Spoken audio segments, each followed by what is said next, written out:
I'm Vicki James. I live in Dallas, Texas. I am a mental health provider.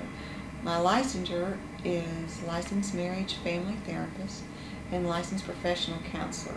I have a master's degree level, and I spend half my time working with private clients, high conflict couples, in a general kind of adult practice, and the other half I spend with collaborative law cases, doing communication facilitation, parent coordinating, parent planning, all the things that go along with being a participant in the collaborative law process. I have been in private practice for over 20 years and have seen the havoc that divorce can wreak on families. And the interesting thing is, I would see, being that I have an adult practice, the adult children of divorce coming in still trying to work through issues of custody battle, what mom said to dad and about the divorce, and just it was very interesting to me at how divorce impacted children. And we all know that, but to see the long-term effect on it. So when I heard about collaborative law from my colleague Linda Solomon, and she started talking about her passion about it, teaching me some about it, it just makes perfect sense for someone that has family systems background. And the reason that the family systems work so well in the collaborative process is that families are systems, and they have subsystems. And so as those subsystems change back and forth, or taken apart, those sort of things, everything starts a turmoil. When a family system knows it is about to break up, start a different system, to be able to be a participant in redefining how that can go forward. And in my mind, it stops parents and individuals, people without children, couples.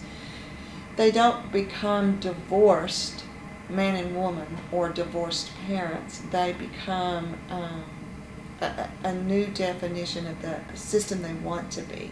And I think that's huge. I don't think in the past there was even that concept that once you were divorced, it was just over and you acted divorced. And our role models of that have always been litigation, high conflict, and this was another avenue for them to go, okay, that was then, let's get into the solution, see where we can redefine and take our system from this place forward. It's just an amazing place to be creative about how families can move from what they were to what they can become. Well, certainly with our goal being to be service to the clients, and a more holistic picture of how we treat clients and how we treat marriage, how we treat a family system. You have to start looking at the different aspects of each family, and that is parenting, maybe mental health, the legal aspects, the financial aspects. So one of the things that is incumbent, I think, upon the team to work with them is not only helping them get through the divorce and taking away from their marriage, but also incorporating how they will do it in the future. So one of my roles is to help with the parenting plan and coaching them as how to get in the joint meetings, those sort of things, but how to be co-parents, and how they can communicate better, how they can make this work well or at least better for their children, and setting down communication skills, ideas that they can use going forward. And then post-divorce, often they are decreed, they can put it in their decree, court order, to go to a parent coordinator. And what I do with that is a parent coordinator, my voice remains neutral, and I don't go to court. I can report to, well, actually I report to the court when it's not going well. And by that, I withdraw. So, but it helps them learn more productive communication and more productive parenting skills. And also a great opportunity to incorporate step-parenting, significant others, and how that will be of great benefit to children, and how you can make it just part of the family system, because so many times step-parenting is difficult at best, and being a stepchild, difficult at best. So this adds another dimension of support and help during the child's life, and actually the life of the next marriage. You know, one of the things about collaborative that I think we need to be aware of is they have a whole team working with them going in. Then at the end of the divorce, the team's gone. And I've thought about that, how that might be for the couple, for the clients. And if the team works well together, they're prepared and ready to go forward.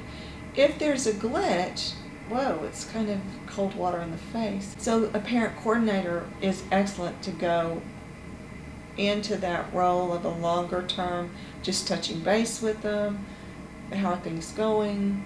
You need to come in for a communication checkup, those sort of things. So I like that role to help continue to have some contact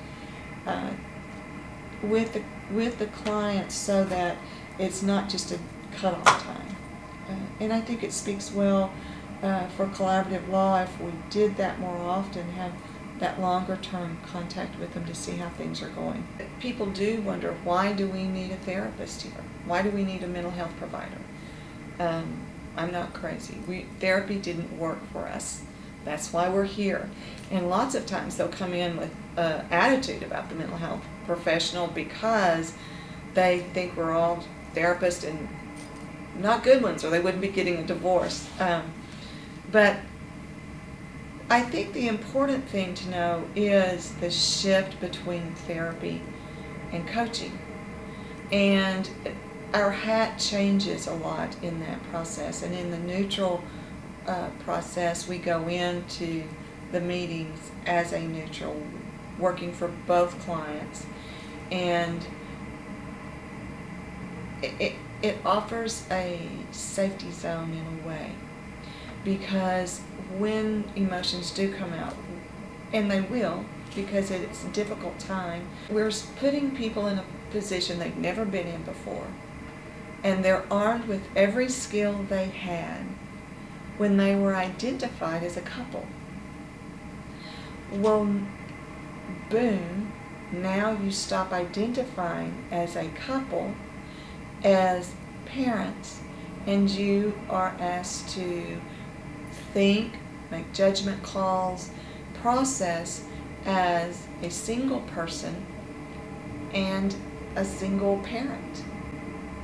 So it's a huge shift for them, and they don't even know they're having to make it yet, because emotionally most people come in and they're still somewhat married.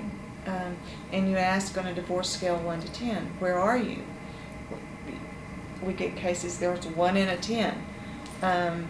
So I think that being able to speak and communicate and even understand that you just ask an apple to be an orange helps facilitate those negotiations.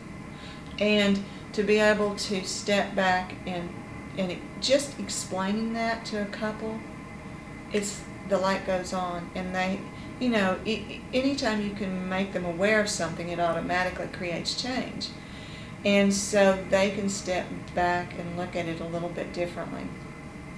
Because when they keep continuing to try to go through their divorce with that mindset of marriage, nothing computes well. And so it's just interesting that our expectations of the clients are pretty high.